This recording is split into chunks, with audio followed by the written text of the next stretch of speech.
السلام عليكم ورحمة الله وبركاته. إخوان حياكم الله.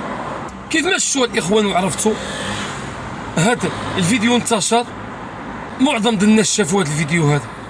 بكوني سائق مهني كنزاول هذه المهنة اللي هي مع الأسف رجعت في منتهى الخطورة في هذه الأرض السعيدة، ولينا عايشين مهددين، اللي كتهضر معاه كيشهر عليك السلاح الأبيض، اللي كتهضر معاه كيجبد السيف ولا كيجبد الشفرة ولا الشاقور ولا المضا ولا السلاح الأبيض بصفة عامة.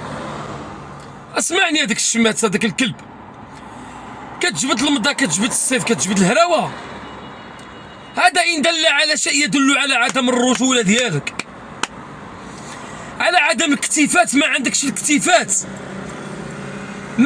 الاكتفاء، ماشي راجل. كتجبد السيف ولا كتجبد المضا ولا كتجبد الهراوة، والله ما فيك ذرة الرجولة.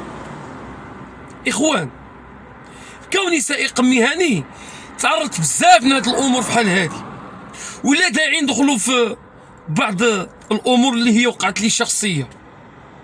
المهم أنا لا كنت بلاصة هاد السيد هذا وقدر الله سبحانه وتعالى، أقسم لكم بعزة الله سبحانه وتعالى إذا كان هو غيكون طيح ماشي أنا.